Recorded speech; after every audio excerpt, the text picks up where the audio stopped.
Olá, meu nome é Priscila, eu vou dar aula hoje sobre estrutura eletrônica. Por que é tão importante o tema de estrutura eletrônica no estudo da química?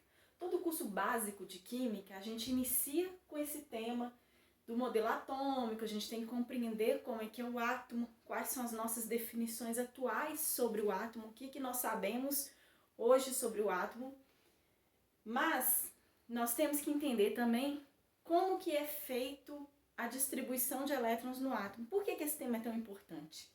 Para a gente estudar de maneira geral a estrutura da matéria, nós precisamos de entender o comportamento microscópico, ou seja, para a gente entender o macro, por exemplo, para a gente entender por que o ferro conduz eletricidade, conduz calor, nós temos que entender a nível microscópico. Para a gente compreender por que o diamante é tão duro e por que a água em temperatura ambiente ela é líquida, nós temos que entender esses aspectos microscópicos que vão desde a gente compreender o átomo, compreender as estruturas, as partículas subatômicas, até a gente entender a formação das moléculas, a formação de compostos e a interação entre esses compostos.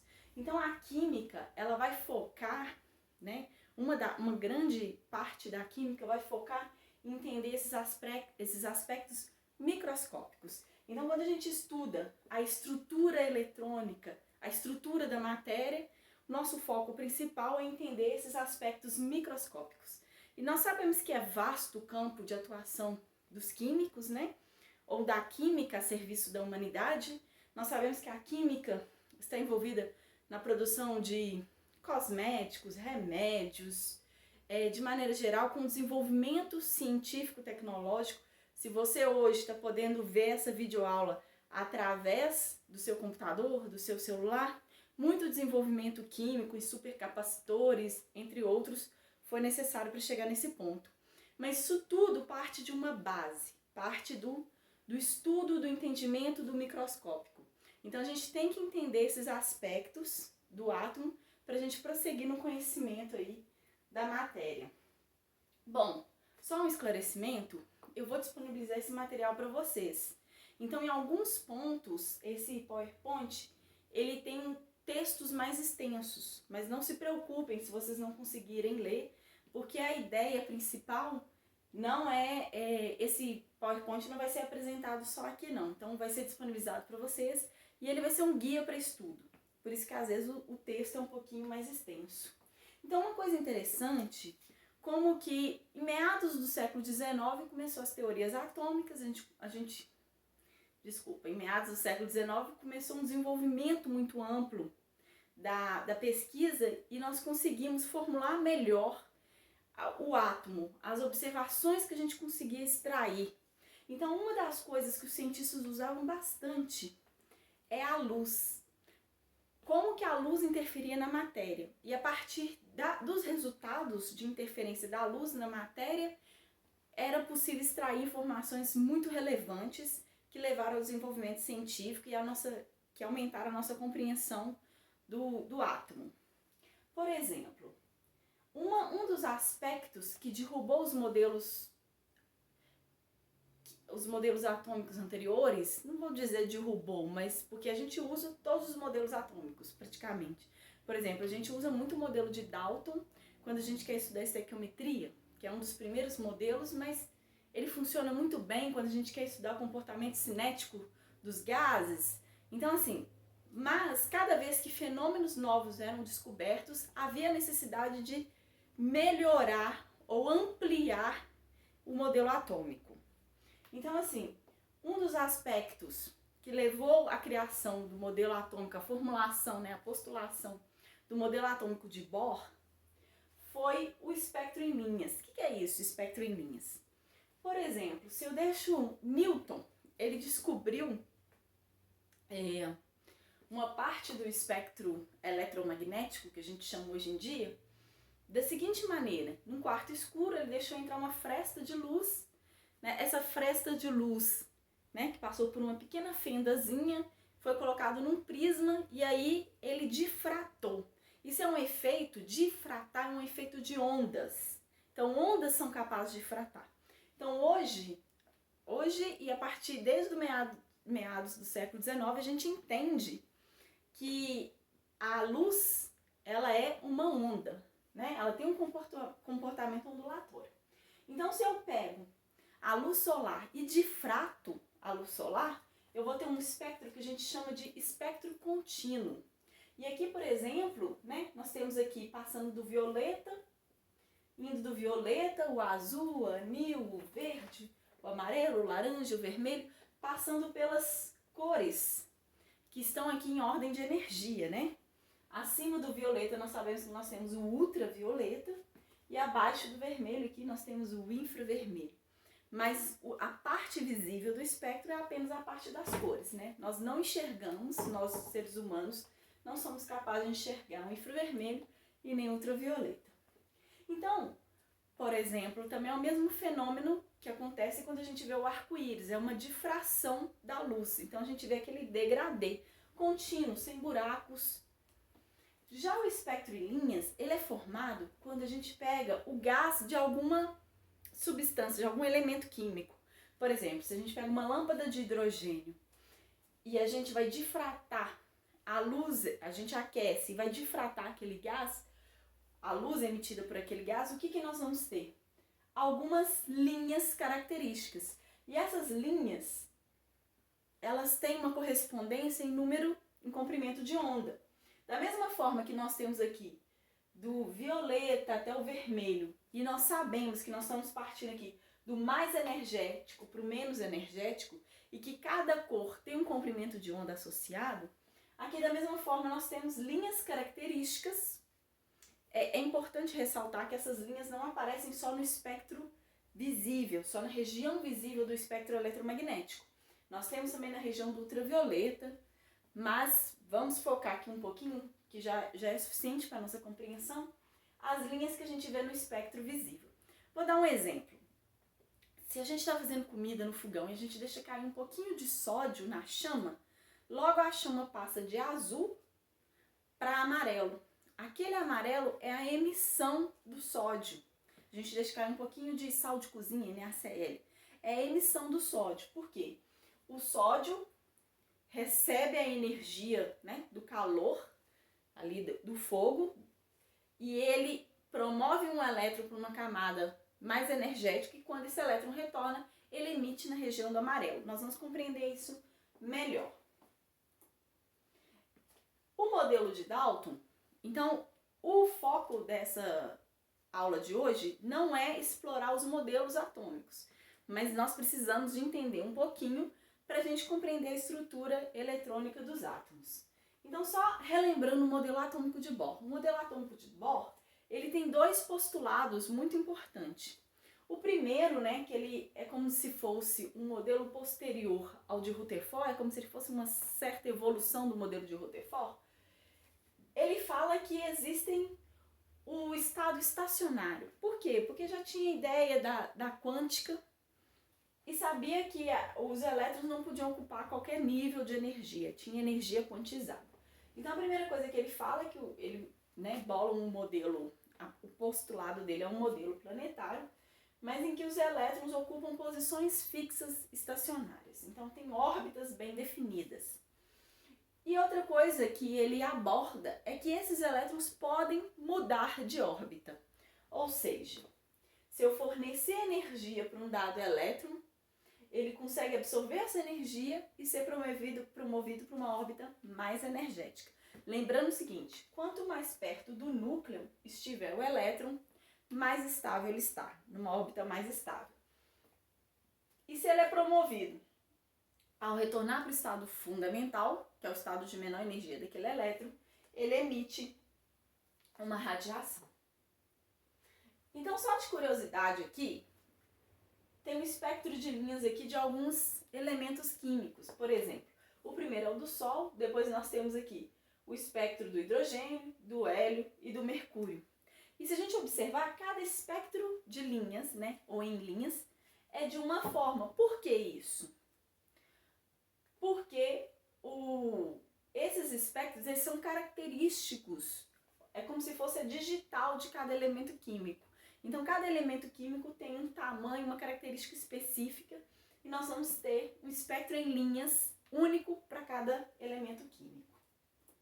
Então, só para a gente rever aqui a questão das transições eletrônicas e rever alguns conceitos. O primeiro conceito que a gente tem que ter em mente é que cada elétron, ele vai ter o estado fundamental dele, o estado de menor energia. Nós vamos compreender isso melhor, mais abrangentemente, um pouquinho mais para frente, quando a gente discutir um pouquinho o modelo atômico atual.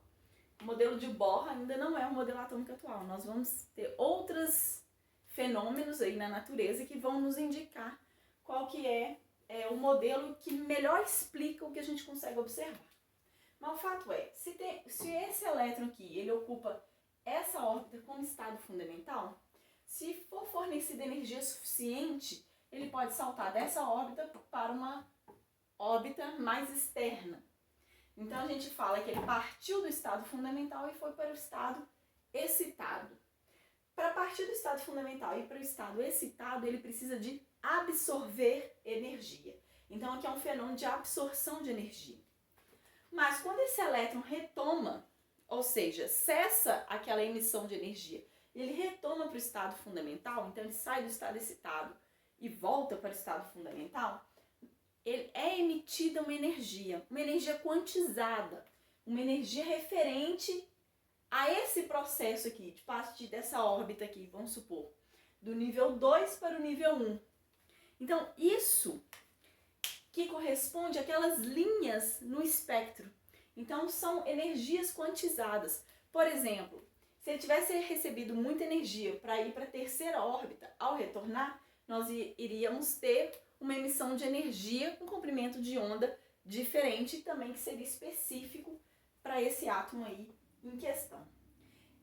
O curioso é que essas transições eletrônicas, elas explicam pra gente o fenômeno lindo que a gente observa aí, que são os fogos de artifício, né? Então, qual a relação entre os níveis e subníveis de energia do átomo e os fogos de artifício? Bom, aqui eu até coloquei mais texto, mas é para vocês terem aí, para poder consultar posteriormente. Então, esses textos são para consulta de vocês aí posteriormente. Mas vamos tentar explicar aqui um pouquinho. A gente sabe que cada cor tem associada um comprimento de onda, que por sua vez está associado a uma energia. Nós temos aqui, ó, essa equaçãozinha que correlaciona comprimento de onda com frequência. Então, a velocidade da luz é igual ao comprimento de onda vezes a frequência. Então, se eu tenho o comprimento de onda, eu só consigo ver uma linha espectral. E eu sei aquele comprimento de onda, eu consigo extrair qualquer energia referente àquela transição pela equação de Planck, pela equação de energia de Planck. Então a gente tem que existe uma relação muito direta, né? São diretamente proporcionais a energia e a frequência. Então, quanto maior a energia, ou quanto maior a frequência, maior a energia. Por outro lado, a relação entre frequência e comprimento de onda, elas são inversamente proporcionais. Se a gente pega o espectro eletromagnético e a gente pensa, as ondas de rádio, por exemplo, que são ondas pouquíssimo energéticas, são ondas largas, grandes, enquanto se a gente caminha para partes mais energéticas do espectro eletromagnético, nós vamos chegar lá no ultravioleta, raios X, que são ondas bem estreitinhas. Então, comprimento de onda bem pequeno, mas quanto menor o comprimento de onda, maior a frequência. Então a gente tem aqui, por exemplo, a cor violeta está mais ou menos em torno de 400 nanômetros. Nanômetro, lembrando que é uma medida de tamanho, né? Ou de distância.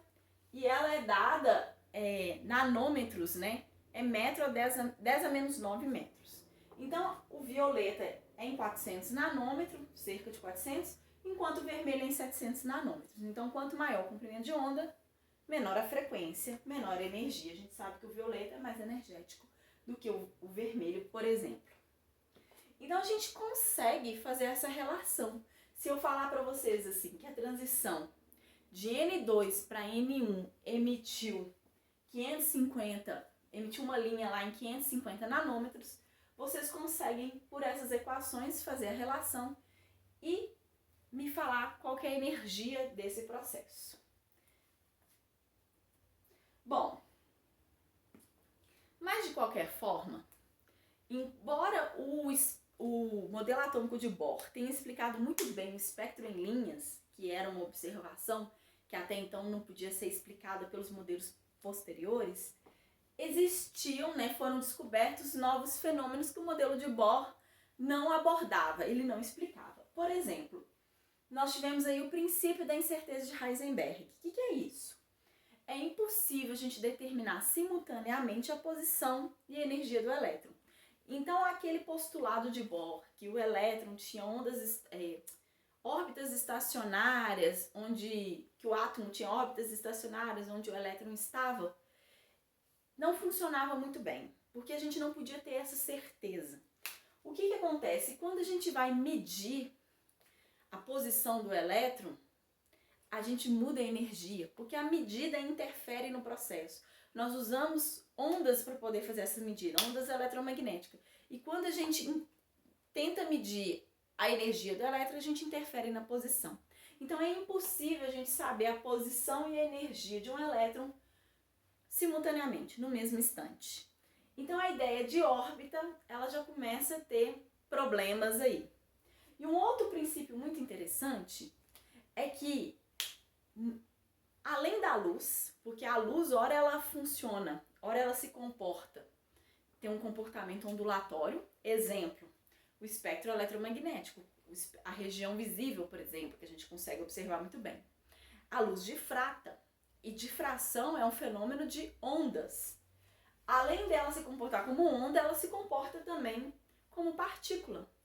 Por exemplo, quando a gente estuda o efeito fotoelétrico, e Einstein recebeu um prêmio Nobel devido ao efeito fotoelétrico, ele entende a luz como pacotes de energia, ou fótons. E esses pacotes de energia têm um comportamento similar a uma partícula. Da mesma forma, o elétron também ele tem essa dualidade onda-partícula. Ora ele se comporta como onda, ora ele se comporta como partícula. E isso foi descoberto por Louis de Broglie. Então o elétron apresenta a característica dual. Aqui tem uma figurinha ilustrativa aqui, brincando, né? Que é como se fosse uma partícula de elétron olhando no espelho e se vendo como uma onda. Então o elétron tem essa dualidade onda-partícula. Então, na verdade, partículas subatômicas de modo geral, quando elas estão em movimento, né? Que é uma velocidade muito alta, elas ficam perto da velocidade da luz, existe uma onda associada, uma onda mensurável. Então essa dualidade onda-partícula também não era prevista ou não era explicada pelo modelo atômico de Bohr. Então nós tivemos aí este alemão, o Schrödinger, que ele baseou nesses dois princípios, o princípio da incerteza e o princípio da dualidade onda-partícula, e ele criou um conceito interessantíssimo, que é o conceito de orbital. A gente não fala mais em órbita, nós falamos em orbital. E o que é orbital? O orbital é um espaço onde existe a maior probabilidade de encontrar o elétron. Então a gente não fala que o elétron está numa determinada posição. A gente fala que ele pode estar numa determinada posição. E nós temos aí alguns desenhos, que são esses orbitais, que é a maior probabilidade da gente encontrar o elétron, que são regiões de probabilidade de encontrar o elétron de uma dada energia.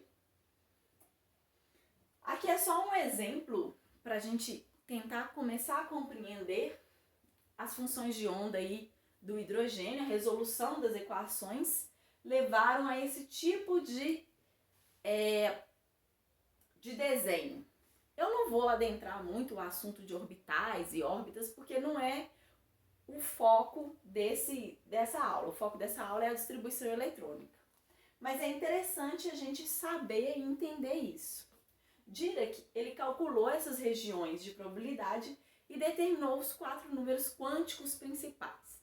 Esses 4 números quânticos, eles são importantíssimos para a gente fazer a distribuição eletrônica dos elétrons nos átomos. E aí a gente consegue compreender, extrair as propriedades dos átomos a partir dessa distribuição eletrônica. Então, a tabela periódica, ela é organizada baseada nessa distribuição eletrônica aí. Então, nós temos o seguinte,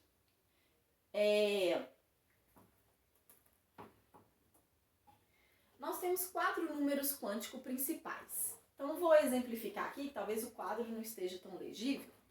Vou tentar desenhar aqui para vocês. Nós temos o número quântico principal, N, que ele se refere aos níveis de energia. Aquelas camadas que a gente estuda lá no 2º grau. K, L, M, N, O, P, Q. Então, o N, ele pode adotar valores inteiros. Então, pode ser 1, 2, 3. Então, na tabela periódica, nós temos o N até 7. Dos elementos químicos que nós temos conhecimento hoje e dos elementos artificiais que foram produzidos em laboratório, nós temos até o nível 7. Esse é o número quântico principal. Nós temos também o número quântico secundário, ou número quântico azimutal. O que seria isso? É o número L. Ele é definido pela letra L, né? E que número seria esse? Esse, enquanto o N ele fala dos níveis de energia, o número quântico azimutal, representado pela letra L, ele fala sobre a forma desses orbitais, a forma que vai ser a maior probabilidade de encontrar esses elétrons. Então, o número quântico L, ele tem relação com a forma, ou seja, com os orbitais. E esse número quântico L, ele vai poder adotar os seguintes valores, de 0 a n-1. Então, por exemplo, para o número quântico n igual a 1, nós só temos uma possibilidade de L igual a 0. E o L igual a 0, toda vez que o L for igual a 0, nós estamos falando do orbital do tipo S. E como que é o orbital S? Ele é uma esfera. Se o N for igual a 2, aí nós já temos duas possibilidades de L, porque o L vai de 0 a n-1. Se o N for igual a 2, então nós temos 0 e 1. E quando o L é igual a 1, ele tem relação com o orbital P. E o orbital P, ele parece 2 balões de festa unidos pelo nó. Por exemplo, aqui, ó. Esse é o orbital P. Se o N for igual a 3, nós vamos ter 3 possibilidades de número quântico secundário, ou número quântico azimutal, que é representado pela letra L. Nós vamos ter 0, 1 ou 2, porque vai estar n-1. O 2 já é representado pela letra D, são os orbitais D. E por aí vai. E nós temos, então, aqui é o nosso primeiro número quântico, o segundo número quântico, e nós temos o terceiro número quântico, que é um número quântico magnético. Ele é representado por ML, o L subscrito. E ele pode variar de menos L a mais L. Então, por exemplo, se o meu L for igual a 0, o meu ML só pode ser igual a 0. Se o L é igual a 0, o ML só pode ser igual a 0. Mas, por outro lado, se o L for igual a 1, meu ML pode ser igual, ele vai de menos L a mais L. Então, ele pode ser igual a menos 1, 0 e mais 1. E o que é esse ML? O que ele representa, esse número quântico magnético? Enquanto o L está falando sobre a forma do orbital, o número quântico magnético ele está falando sobre a orientação. Então, ele tem a ver com a orientação desse orbital. Para o orbital do tipo S, que é esférico, nós temos uma única orientação. Mas, para esse orbital P, que tem esses 2 lóbulos, nós podemos ter até 3 orientações. 3 por quê? Menos 1, 0 e mais 1. 3 possibilidades de orientação. Então, de fato, o orbital P, ele pode adotar 3 orientações. Esse aqui seria, por exemplo, o PX. Mas ele pode ser PZ ou PY. Então, estão aí 3 orientações possíveis para o orbital P. E a gente ainda tem um quarto número quântico. Esse quarto número quântico, ele não vai ter relação direta com a distribuição e posição dos elétrons no átomo, mas ele vai ter uma relação muito importante com a orientação desse elétron. Então, nós temos a orientação do orbital e a orientação do elétron. Por quê? Em cada orbital, nós podemos colocar, ou é possível estar presente, 2 elétrons. Contudo, os elétrons são cargas negativas, e cargas negativas se repelem. Então, para ser possível 2 elétrons ocuparem um espaço em comum, um elétron tem que estar girando para a esquerda e o outro elétron girando para a direita. Então, a gente define esse número quântico de spin, que seria menos meio ou mais meio. E aí a gente define que menos meio é a esquerda, por exemplo, girando para a esquerda, e mais meio é a direita. O importante é que sempre esteja, se os 2 elétrons estiverem no mesmo orbital, um tem que ter ms igual a menos meio e o outro mais meio. Então, por exemplo, no orbital S, eu posso pôr aqui no máximo 2 elétrons. No orbital do tipo P, eu consigo colocar até 6 elétrons. Por quê? 2 elétrons em cada orientação. Então, como eu tenho 3 orbitais do tipo P, eu consigo colocar até 6 elétrons nos orbitais P. Os orbitais D, por sua vez, vou tentar explorar um pouquinho mais aqui esse quadro. Quando a gente vai para o nível quântico 3, o L, ele pode adotar 3 valores, 0, 1, 2. O 0 refere-se ao orbital S, o 1 refere-se ao orbital P, que a gente já falou aqui um pouquinho, e o 2 refere-se ao orbital D. E o orbital D, o ML, pode adotar os valores menos 2, menos 1, 0, 1 e 2. Ou seja, podem adotar 5 valores. Então, nós temos 5 orientações possíveis para os orbitais D. Então, dessa forma, nós conseguimos colocar 10 elétrons nos orbitais D. E além dos orbitais D, quando a gente vai para o nível quântico 4, o quarto nível quântico, a gente começa a ter os orbitais F, que tem 7 possibilidades de orientações e cabem aí até 14 elétrons. Aqui, os próximos slides eu vou falar um pouquinho sobre cada número quântico principal. Mas como eu disse, isso aqui é um material para referência, para estudo de vocês. Mas, de qualquer forma, vamos explorar um pouquinho essa tabela aqui. Então, nós temos o número quântico principal, que tem relação aí com os níveis de energia, ou com as camadas, que a gente estuda lá no 2º grau. Por exemplo, o primeiro nível de energia, relações com a camada K, cabem até 8 elétrons. Cabem até 2 elétrons. O segundo nível de energia é o L, cabem até 8 elétrons. 8 por quê?